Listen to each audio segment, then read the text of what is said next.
Halo Sobat Modif dimanapun kalian berada, gimana nih kabarnya? Semoga sobat dan keluarga sehat selalu ya. Dan yang masih nabung buat beli mobil impiannya, saya doakan semoga segera tercapai.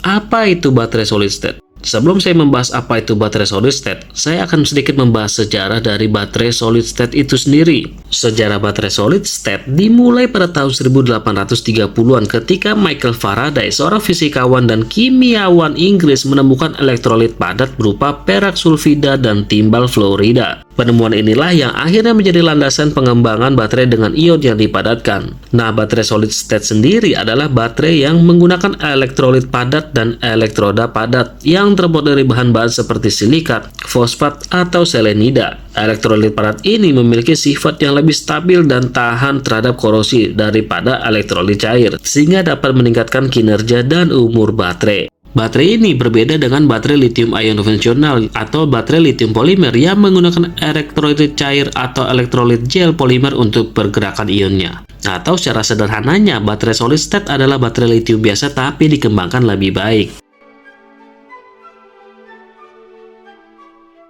Saat ini, yang menjadi kendala terbesar kendaraan bertenaga listrik adalah harga baterainya yang sangat mahal, jarak tempuh yang nggak sejauh kendaraan berbahan bakar fosil, waktu pengisian yang lebih lama, dan siklus pengisian daya yang rendah atau sekitar 700 kali pengisian dengan penurunan daya simpan energi sebesar maksimal 20%. Hal inilah yang membuat banyak orang termasuk saya sendiri kurang meyakini daya tahan dari baterai kendaraan listrik. Apalagi dengan harga yang relatif lebih mahal, membuat sebagian besar orang kurang minat dengan kendaraan bertenaga listrik. Nah, dengan hadirnya baterai solid state ini, maka permasalahan-permasalahan tadi dapat diatasi. Produsen kendaraan, terutama yang fokus mengembangkan kendaraan listrik, ingin meraih beberapa keuntungan dari kendaraan berbahan bakar fosil sob. Dengan pengembangan baterai solid state ini, produsen kendaraan berhasil menciptakan baterai yang memiliki energi lebih besar daripada baterai lithium generasi saat ini. Dengan energi lebih besar, maka kebutuhan terhadap sel baterai dapat dikurangi sehingga harga kebutuhan baterai itu sendiri akan ikut menurun. Selain itu, dengan energi yang lebih besar juga dapat meningkatkan jarak tempuh dari kendaraan listrik itu sendiri, di mana saat ini jarak tempuh terjauh mencapai lebih dari 1000 km untuk satu kali siklus pengisian. Dan data ini didapatkan dari pengetesan internal pengembang baterai solid state. Selain itu, baterai solid state diklaim lebih ramah lingkungan dan dapat mengatasi potensi kelangkaan bahan baku pembuat baterai lithium ion apabila penjualan kendaraan bertenaga baterai ini semakin membesar. So yeah, produsen kendaraan berbasis baterai ingin memperkenalkan baterai generasi terbaru ini agar penjualan kendaraan listrik dapat meningkat. Makanya mereka menggambar-gemborkan hasil pengembangan baterai solid state ini. Dan statement ini sekaligus menegaskan opini saya terhadap harga baterai kendaraan listrik yang sulit untuk turun. Setidaknya itu yang diyakini oleh produsen otomotif terhadap baterai lithium ion.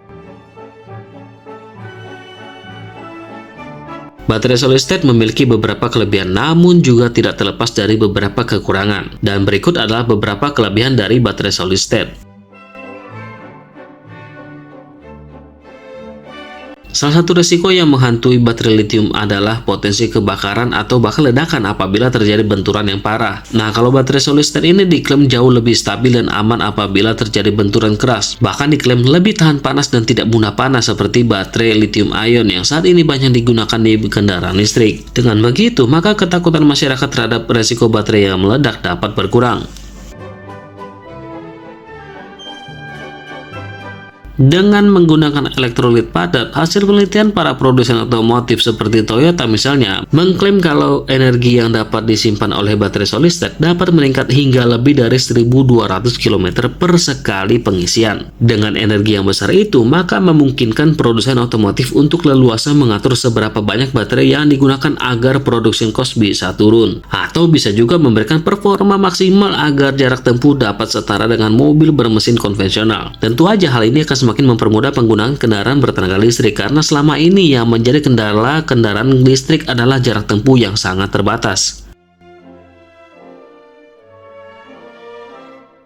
Berdasarkan hasil riset Toyota, baterai solid state sangat mungkin untuk mengembangkan kecepatan pengisiannya, di mana Toyota mengklaim kalau baterai solid state ini sangat mudah untuk diisi listrik sehingga bisa mempercepat pengisian daya dari 0 hingga 100% dalam waktu 10 menit atau bahkan kurang dari itu. Yang mana lagi-lagi dengan kelebihan ini, maka penggunaan kendaraan listrik akan semakin menyenangkan karena selama ini salah satu keluhan dari kendaraan listrik seperti mobil listrik misalnya adalah waktu pengecasan yang cukup lama. Dengan pengisian yang super cepat ini, maka sudah mendekati atau bahkan selevel dengan waktu pengisian bahan bakar untuk kendaraan dengan bahan bakar fosil. Salah satu kelemahan baterai lithium-ion adalah tingkat degradasi penyimpanannya yang bisa menurun dengan cepat apabila tidak dirawat dengan baik. Nah, baterai solid state dapat menjawab keluhan tersebut, di mana dari hasil pengujian Volkswagen melalui anak perusahaannya PowerCo menunjukkan baterai solid state dapat mempertahankan kemampuan kapasitas penyimpanannya sebesar 95% setelah 1000 kali siklus pengisian dari 0 ke 100%. Walau begitu, saat ini masih terdapat sedikit masalah degradasi ini, di mana apabila pembuatan baterai solid state dilakukan dengan tidak tepat malah akan mempercepat tingkat degradasi akibat dari akumulasi dendrit lithium. Dan bahkan dendrit lithium ini dapat menyebabkan masalah lebih besar seperti konslet misalnya. Salah satu isu yang paling besar dari penggunaan baterai jenis lithium-ion adalah dampaknya terhadap lingkungan, mulai dari pertambangan, bahkan sampai ke sampah baterainya yang disebut-sebut sangat beracun karena mengandung logam berbahaya. Namun dari hasil penelitian para ahli menyebutkan kalau penggunaan baterai solid state dapat menjawab isu yang satu ini sob, di mana menurut para peneliti, baterai solid state lebih mudah untuk didaur ulang. Bahkan bahan pembuatan baterai solid state ini tidak ketergantungan dengan logam-logam yang berbahaya. Ya, semoga aja bener nih, jangan sampai statement ini malah jadi skandal di masa depan kayak skandal yang dilakukan oleh Daihatsu saat ini. Saat ini produsen otomotif dan baterai sedang berlomba-lomba untuk mengembangkan baterai solid state. Yang menjadi kendala saat ini adalah bagaimana menghasilkan sebuah baterai solid state yang aman, tahan lama, rendah resiko, dan memiliki harga yang murah. Namun berdasarkan roadmap dari beberapa produsen otomotif, kemungkinan besar baterai solid state ini akan mulai dijual massal pada tahun 2027 sampai dengan 2030, yang mana itu artinya kendaraan yang hemat energi ini akan mendapatkan baterai jenis baru sekitar 4 sampai dengan 7 tahun lagi. Menarik juga ya perkembangan baterai untuk kendaraan listrik ini. Kalau menurut Sobat Modif gimana nih? Apakah dengan hadirnya baterai berjenis solid state ini akan mampu memecahkan segala masalah yang terdapat di kendaraan listrik saat ini? Atau malah akan menjadi bumerang yang menimbulkan masalah baru untuk kendaraan listrik itu sendiri? Menurut saya, implementasi dan development baterai jenis ini cukup layak untuk ditunggu, mengingat apabila berhasil dikembangkan dengan baik, maka kendaraan listrik bisa memiliki jarak tempuh yang proper, kecepatan pengecasan yang menyenangkan, dan bisa aja mengurangi harga kendaraan listrik itu sendiri sob.